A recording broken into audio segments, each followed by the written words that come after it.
Director Sarfaraz Chaudhary साहब मेरे से पूछते हैं कि तुम कौन से एप्लीकेशन के कंट्री हेड हो। मैंने कहा कि सर मैं किसी एप्लीकेशन। किधर से आता है पैसा तेरे पास? मैंने कहा सर मैं यूट्यूबर हूँ, मेरे 8 मिलियन सब्सक्राइबर हैं, उधर एडसेंस। अभी मैं बात कर ही रहा होता हूँ। कहते हैं मैं चुप रहता हूँ, वो चीख के बोलते, कहता बोल। मैंने कहा जी सर मैं सिर्फ वीडियोस बनाता हूँ, मैं यूट्यूबर हूँ। माँ बहन की गालियाँ वो देता रहता है। उसने मेरे मुंह पे बहुत जोर का थप्पड़ लगाया। मैं बिल्कुल चुप होकर ऐसे मुँह नीचे करके खड़ा हो गया।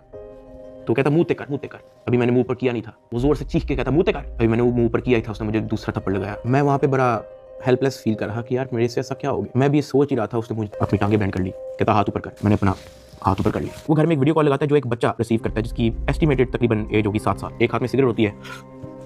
वो उस बच्चे से पूछता है कि डकी भाई को जानते हो? वो बच्चा कहता है जी। वो बैक कैमरा ऑन करता है, मेरे हाथ खड़े होते हैं, टांगे बैंड होती हैं। वो कैमरे से दिखाता है उस बच्चे को कि कौन है ये। कहता है डकी भाई। तो कहता है कि तुम इसके प्रोग्राम देखते हो? कहता जी। वो पीछे जो प्राइवेट मुलाजिम खड़ा होता है वो बहुत जोर का पीछे चौधरी साहब कहते हैं और का बच्चा। सरफराज चौधरी साहब कहते हैं और का बच्चा। थप्पड़ वो मारी जा रहा होता है पीछे। वो वीडियो कॉल पे उस बच्चे को दिखा रहा होता है कि ये तुम इसके प्रोग्राम देखते हो और ये मैं क्या बताऊँ यार। खैर मैं तब बड़ा हेल्पलेस होता हूँ। मैं समझ नहीं आती कि मैं क्या करूँ और किस तरह इससे निकलूँ। मैंने क्या किया ऐसा?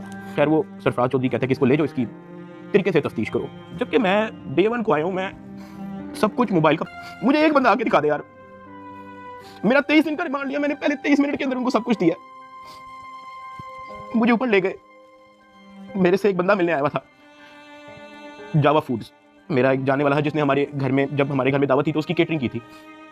अब क्योंकि मुझे फ्रेश मार के ऊपर लेके गए थे, मेरी आंखों में आंसू थे, तो वो जब मिलने आया था वो अचानक अपनी सीट से खड़ा हुआ और उसने मेरी तरफ देखा कि क्या हुआ है। मैंने कहा कि यार मैं इनके साथ पूरी तरह कोऑपरेट कर रहा हूँ, वो फिर भी मुझे मारी जा रहे हैं, मुझे माँ बहन की गालियाँ दे रहे हैं। तो अगर आपकी यहाँ पे किसी ऑफिसर से बातचीत है, आप उनसे काइंडली रिक्वेस्ट करें कि यार मुझे मारे कम, या मुझे तब मारे जब मैं आपको कुछ छुपा रहा हूँ या आपको कुछ गलत बता रहा हूँ, तब मार लें, लेकिन मुझे मारे कम। वो बड़ा परेशान हुआ, वो बाहर चला गया। कुछ खाने को मेरे लिए लेके आया था, पिज़्ज़ा या कोई बर्गर लेके आया था। बाहर जाके मुझे नहीं पता कि उनके जानने वाले थे जुनैद सलीम जो एंकर हैं, उन्होंने कहीं उनको बात बता दी। जुनैद सलीम साहब ने जो है वो अपने पॉडकास्ट के अंदर इसका जिक्र कर दिया कि मेरा एक जानने वाला वहाँ पे गया तो डकी भाई इस हालत में था।